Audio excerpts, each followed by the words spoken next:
Hola a todos, soy el profesor Adrián Hernández y les doy la bienvenida a la materia de Educación para la Salud. En esta ocasión nos corresponde hablar del sistema circulatorio. Adelante con nuestra clase. En primer lugar, hablemos de los objetivos de nuestra clase, y es que el alumno adquiera los conocimientos básicos de la anatomía y fisiología del sistema circulatorio, así como que el alumno valore y desarrolle conductas para la protección y cuidado de la salud mediante modificación de hábitos personales en caso de que lo vea necesario. Antes de iniciar de lleno con nuestra clase, me gustaría que recordáramos que cada vez que veamos un esquema de algún órgano o del sistema, se debe de partir desde la posición anatómica. Si ustedes no recuerdan cuál es la posición anatómica o planos y los ejes anatómicos, pueden ver mi video en el canal de YouTube de Educación para las Salud. Y también, como vimos en ocasiones previas, debemos recordar que el sistema circulatorio pertenece a un grupo de aparatos y sistemas llamados sistemas de nutrición. Ahora sí, entonces iniciemos con nuestro sistema. En primer lugar, debemos saber qué órganos componen este sistema. Y el primero de ellos es el corazón, que es uno de los que vamos a tardar más tiempo en observar en nuestra clase. Las arterias, las venas, los capilares y la sangre también son órganos que pertenecen a este sistema. En primer lugar, hablemos del corazón. El corazón se va a encontrar en el mediastino, detrás del esternón y delante de la columna vertebral, como se puede ver en esa animación. También nos vamos a dar cuenta que nuestro corazón es una víscera hueca y está formado mayormente por el músculo cardíaco. Tiene 4 cavidades. Dos de ellas se llaman aurículas, que son las cavidades superiores, y 2 cavidades inferiores llamados ventrículos. Entre las aurículas y los ventrículos están separados por una estructura llamada, respectivamente, tabique interauricular y tabique interventricular. Para poder explicar mejor lo mencionado en la diapositiva, hagamos uso de un modelo anatómico y así tratar de explicar más didácticamente este órgano. Imaginemos que estamos viendo un corazón por la parte de enfrente. O sea, esta sería la parte anterior del corazón y esta sería la parte posterior del corazón, donde estaría la columna vertebral. Si hacemos un corte coronal de este órgano, obtendremos 2 mitades, la mitad anterior y la mitad posterior.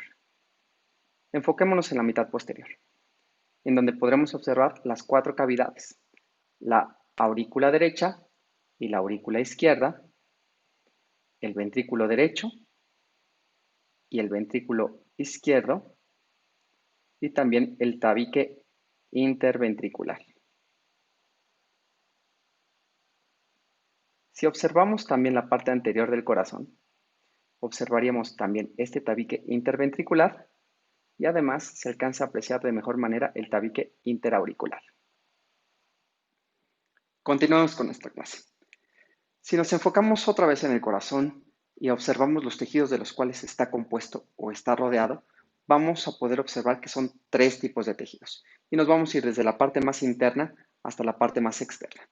El primero de ellos es el endocardio, que es el que se encuentra directamente en contacto con la sangre y lo podemos observar que recubre tanto las aurículas como los ventrículos, como se observa en ese esquema. El segundo tejido se llama miocardio. Si nosotros nos basamos a la raíz etimológica de esta palabra, mio significa músculo. Y este tejido, como bien lo mencioné hace un segundo, es el músculo que se encarga de hacer que se compriman las aurículas y los ventrículos para mover la sangre alrededor de nuestro cuerpo. Y por último, el pericardio, que son los tejidos que rodean, ya que no es un solo tejido, sino es un conjunto de tejidos que rodean y protegen al corazón.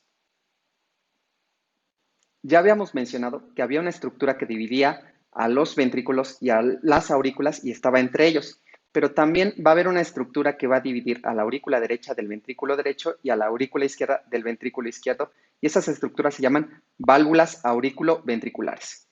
Ahora, imaginemos que este corazón que tengo en mis manos es el corazón que se está mostrando en la animación de la diapositiva, y hago un corte transversal a la altura de las aurículas, sujeto la parte superior, la quito y giro el corazón para mostrárselos visto desde arriba.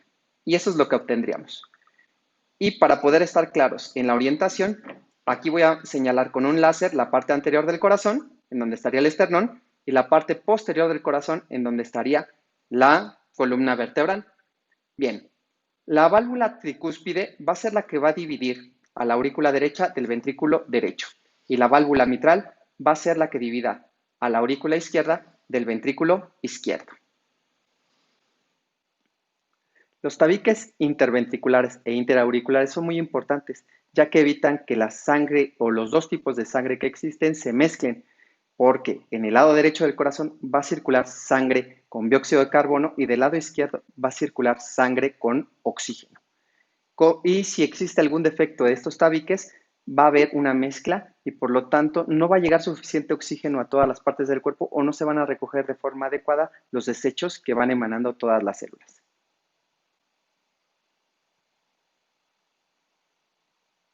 El funcionamiento adecuado de las válvulas permite que tampoco haya reflujo de la sangre de los ventrículos a las aurículas, o sea, que retorne esta sangre en sentido inverso al que van normalmente en la circulación. Dentro de las mismas células del corazón, hay un grupo de células muy especializadas que se encargan de enviar una señal eléctrica para lograr que haya una contracción de todas las fibras musculares y van a seguir un cierto orden. En primer lugar, esta señal eléctrica inicia en el nodo sinoauricular, que también llamamos el marcapasos. Posteriormente va a llegar a la parte inferior de la aurícula derecha en el nodo atrioventricular. De ahí va a brincar hacia el tabique interventricular con el haz de His y por último vamos a rodear todos los ventrículos con la red de Purkinje. A las contracciones cardíacas repetidas le llamamos frecuencia cardíaca y en un adulto normal van a ser entre 60 y 80 pulsaciones por minuto, pero solamente si está en estado de reposo. En caso de estar haciendo algún tipo de ejercicio, esta frecuencia aumenta. En las pulsaciones del corazón existen dos fases. La primera es la fase sistólica, que es cuando los ventrículos impulsan la sangre a la arteria pulmonar, en el caso del ventrículo derecho, y a la arteria aorta en caso del ventrículo izquierdo. Y la segunda fase es la diástole, que es cuando los ventrículos van a recibir la sangre de las aurículas cuando se comprimen. Esta compresión de las aurículas va a provocar que las válvulas se abran y se vuelvan a cerrar para evitar el reflujo sanguíneo. Ahora que ya entendemos tanto la anatomía como la fisiología básica del corazón, hablemos de la circulación.